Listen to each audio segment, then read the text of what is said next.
Welcome to Formula One Moments in Time on the Inside Line with Lucien Byfield from South Australia.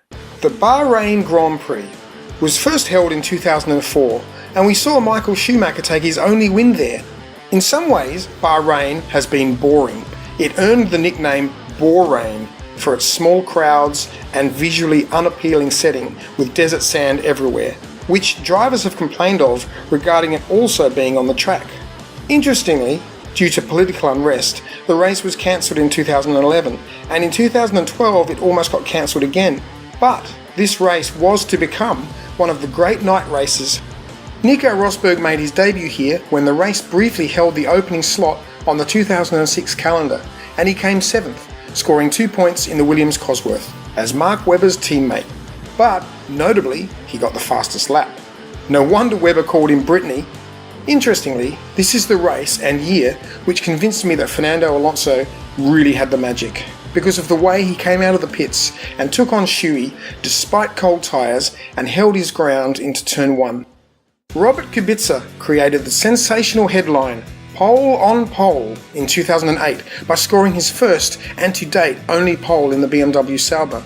Romain Grosjean got his first podium here in 2012, and the podium for both 2012 and 2013 was identical, being Vettel, Raikkonen and Grosjean. Kimi Raikkonen has never won on this track, but has 8 podiums and some other placings too. Getting a podium this year would require a major miracle, but you never know.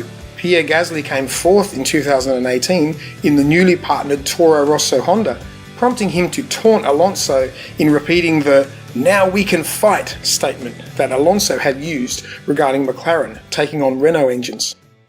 Currently, Sebastian Vettel has the most wins, that being 4, followed by Alonso on 3, with Massa and Hamilton on 2 each. Nico Rosberg would finally win this race in 2016, but it was his 2012 race that showed us a sign of things to come. Having finally won a race in Formula One, the previous round in China, he decided that driving like an ass was the way to go, and he had some on-track skirmishes with Hamilton and Alonso, prompting further investigation post-race. He literally shoved Hamilton off track, and Alonso was furious with him too.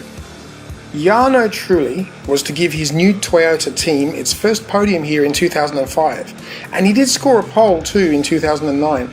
Felipe Massa had 2 dominant years here in Ferrari, where he looked unbeatable. Bahrain has often been the 3rd race of the season, but has at times also been the 1st, 2nd and 4th.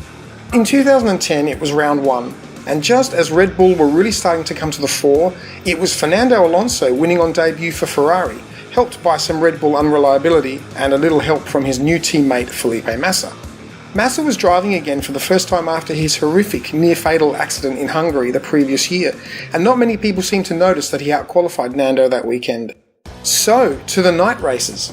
2014 goes down in history as one of the all-time classic races, notably between teammates.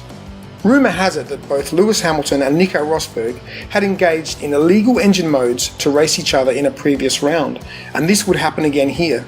Now, depending on what you read, it is hard to tell who broke the rules first, the chicken or the egg, but whatever happened, it played a massive part in fueling the fire that day, and Hamilton barely beat Rosberg over the line. With the night racing, the issue with the boring panorama and desert sand was dealt with. The beautiful sparks that came from the undertrays of cars, normally not seen in bright daylight, gave cameramen their highlight of the year, possibly next to Abu Dhabi. There have been some pretty decent crashes too. Just ask Carlos Sainz. What on earth was he thinking when he slammed into the side of Lance Stroll in 2017? That was complete brain fade, and worse, he then tried to blame Lance. But the best crash I recall is between Pastor Maldonado and Esteban Gutierrez. In 2014, Maldonado torpedoed him, resulting in a flipped Sauber. Whoa, Pastor crashed Donaldo at his best. Recent form suggests Ferrari might have a good shot again here, with Vettel having won the last 2 races. And on testing form at least, ignoring Melbourne, they might be in with a crack. I think if Bottas, the bearded wonder, is to prove he really does have the mean streak, he had better repeat his Melbourne slaughterhouse display. If he does that, I will convert. That's it for Formula One Moments in Time on the Inside Line with Lucy and Byfield from South Australia. Catch you later.